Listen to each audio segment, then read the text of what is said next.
But does he resent that character now because he always gets stopped? People think of Trevor when they see him, and does he get annoyed now? Trevor Phillips is by far one of the most iconic protagonists from any game in the Grand Theft Auto franchise, but his voice actor, Steven Ogg, who is the personality behind the character, has shown a lot of disapproval to those who recognize him as Trevor Phillips, which is easily his most famous role. This excited GTA fan purchased Steven Ogg's cameo, which means he can ask Steven to record himself and say anything the person wants him to say, but Steven was a complete douchebag about being called Trevor to this excited fan who literally paid money just to get insulted in a way. In this video, I asked Steven Ogg to go after Sweet as Trevor because I thought it would be a cool cross GTA connection. And I think he did a great job doing that, but at one point he mentions that he is Steven Ogg and Trevor is a cartoon.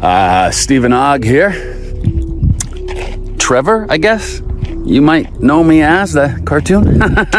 Because it's a cartoon and I'm real life, see, flesh. First of all, it's absolutely crazy to be that disrespectful to someone who spent $140 just to see a 60-second long video of you. But aside from that, why is it that Steven Ogg seems to want to separate himself from his famous portrayal of Trevor Phillips? With almost any other iconic character's actor, the opposite tends to happen. I mean, it's very obvious that Franklin and Michael's actors don't care in the least.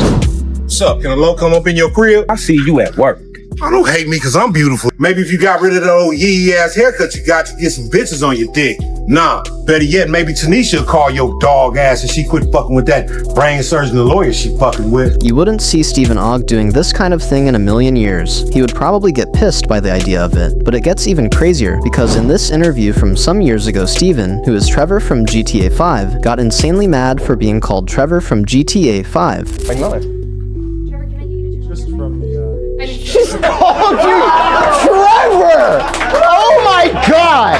Yeah. I'm not even gonna look at you, I'm just gonna look at her with utter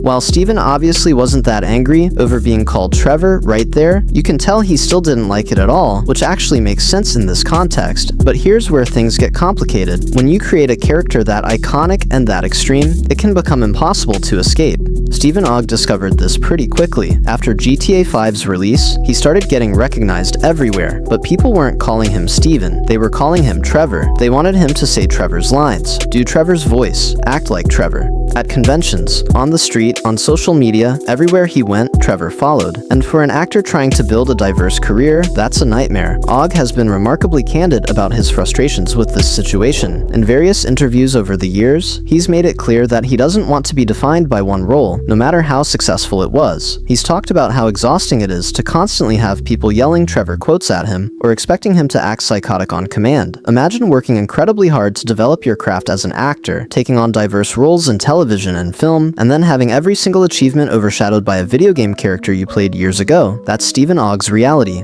One of the most telling incidents happened at a convention where a fan approached Ogg and essentially demanded that he act like Trevor. According to reports, the fan was aggressive about it, wanting Ogg to perform for them like a trained monkey. Ogg reportedly snapped back, making it clear that he wasn't there to be Trevor for anyone's entertainment. Some fans criticized him for this response, but put yourself in his shoes. How would you feel if people constantly reduced your entire career and identity to one role, especially a role as extreme and controversial as Trevor Phillips? The character is a meth-dealing, murderous psychopath.